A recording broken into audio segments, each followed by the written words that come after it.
Assalamu alaikum students. How are you all? I hope you all are fine. Students, पिछली video में हमने सफ़ा number 12 की पढ़ाई की थी। आज हम सफ़ा नंबर 13 की पढ़ाई करेंगे। आसमानी किताबों पर ईमान। आसमानी किताबों पर ईमान लाने का मतलब ये है कि उन तमाम किताबों पर ईमान लाया जाए जो अल्लाह ताला ने अपने रसूलों पर इंसानों की हिदायत और रहनुमाई के लिए वक्तन फ़वक्तन नाजिल की। अल्लाह ताला फरमाता है, तर्जुमा, ए ईमान वालो, अल्लाह पर, उसके रसूल पर और जो किताब उसने अपने पैगंबर पर नाजिल की है और जो किताबें इससे पहले नाजिल की थी, सब पर ईमान लाओ।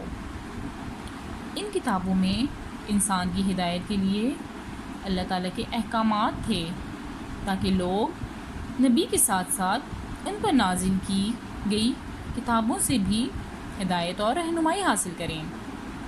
मशहूर आसमानी किताबों में से तौरेत हज़रत मूसा अलैहिस्सलाम पर, ज़बूर हज़रत दाऊद अलैहिस्सलाम पर, इंजील हज़रत ईसा अलैहिस्सलाम पर और अल्लाह की आखिरी किताब कुरान मजीद हज़रत मोहम्मद सल्लल्लाहु अलैहि वसल्लम पर नाजिल हुई। कुरान मजीद वो वाहिद आसमानी किताब है जिसकी हिफाजत की ज़िम्मा अल्लाह ताला ने ख़ुद लिया है। इस किताब में क़यामत तक कोई तब्दीली नहीं आएगी। ये किताब क़यामत तक तमाम इंसानों के लिए रहनुमाई और हिदायत का मुकम्मल ज़रिया है। आसमानी किताबों पर ईमान लाने का मतलब ये है कि इन तमाम किताबों पर ईमान लाया जाए जो अल्लाह ताला ने अपने रसूलों पर नाजिल की। ये किताबें इंसान की रहनुमाई और हिदायत के लिए नाजिल की गई। मशहूर आसमानी किताबें 4 हैं, तौरेत, ज़बूर, इंजील और कुरान पाक। तौरेत हज़रत मूसा अलैहिस्सलाम पर नाजिल हुई, ज़बूर हज़रत दाऊद अलैहिस्सलाम पर, इंजील हज़रत ईसा अलैहिस्सलाम पर और अल्लाह ताला की आखिरी किताब कुरान मजीद हज़रत मोहम्मद सल्लल्लाहु अलैहि वसल्लम पर नाजिल हुई। कुरान मजीद वो वाहिद किताब है जिसका ज़िम्मेदारी अल्लाह ताला ने खुद ली है। इस किताब में क़यामत तक कोई भी तब्दीली नहीं होगी। ये किताब तमाम आसमानी किताबों का मजमूआ है और क़यामत तक इंसान की रहनुमाई और हिदायत का ज़रिया है। आखिरत पर ईमान। आखिरत के लफ्ज़ मायने बाद में आने वाली चीज़ के हैं। इस्लामी तालीमात के मुताबिक इससे मुराद मरने के बाद की ज़िंदगी है। जब दुनिया ख़त्म हो जाएगी तो अल्लाह ताला तमाम इंसानों को दोबारा ज़िंदा करेगा और उनके अमाल का हिसाब होगा। नेक लोग जन्नत में जाएंगे और बुरे लोग दोज़ख में अपने गुनाहों की सज़ा पाएंगे और दोज़ख बहुत ही बुरा ठिकाना है। आखिरत पर ईमान का सबसे अहम मकसद और फ़ायदा ये है कि इससे इंसान में नेक अमाल करने और गुनाहों से बचने का एहसास पैदा होता है। आखिरत का मतलब है बाद में आने वाली चीज़।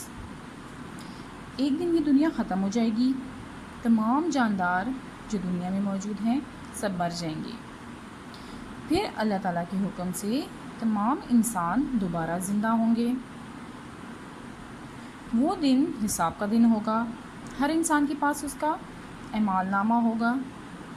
अच्छे अमाल करने वाले लोग जन्नत में जाएंगे और बुरे अमाल वाले लोग जहन्नुम में जाएंगे। आखिरत के दिन पर यकीन रखने का फ़ायदा ये है कि इंसान बुराई और बुरे अमाल से बचा रहता है और नेकी के काम करता है। पढ़ाई के बाद अब हम चलते हैं सवाल जवाब की तरफ। सवाल नंबर 5, आसमानी किताबें क्यों नाजिल की गईं? हमने सफ़ा नंबर 13 पर आसमानी किताबों के बारे में पढ़ा था। तो चलिए सवाल नंबर 5 का आंसर ढूंढते हैं। सवाल नंबर 5 का जवाब है आसमानी किताबें। सबसे पहले हमने क्या लिखना है? आसमानी किताबें अल्लाह ताला ने अपने रसूलों पर इंसानों की हिदायत और رہنمائی کے لیے وقتاً فوقتاً نازل کیں۔ ان کتابوں میں انسان کی ہدایت کے لیے اللہ تعالیٰ کے احکامات تھے تاکہ لوگ نبی کے ساتھ ساتھ ان پر نازل کی گئی کتابوں سے بھی ہدایت اور رہنمائی حاصل کریں۔ کویسچن نمبر 5 کا آنسر یہاں سے یہاں تک جو آپ کو ہائی لائٹ کیا ہوا نظر آ رہا ہے، یہ ہے کویسچن نمبر 5 کا آنسر۔ اب چلتے ہیں کویسچن نمبر 6 پہ۔ آخرت پر ایمان لانے سے کیا فائدہ حاصل ہوتا ہے؟ کویسچن نمبر 6، اس کا آنسر ہم پیج نمبر 13 پہ دیکھتے ہیں۔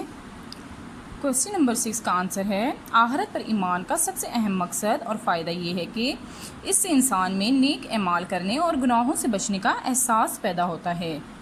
یہ ہے سوال نمبر 6 کا جواب۔ پیارے بچوں، یہ سب آپ نے اپنی کاپی میں لکھنا ہے۔ امید ہے آپ کو آج کی ویڈیو سمجھ آ گئی ہوگی۔ ملتے ہیں اپنی اگلی ویڈیو میں، اپنا خیال رکھیے گا۔ اللہ حافظ۔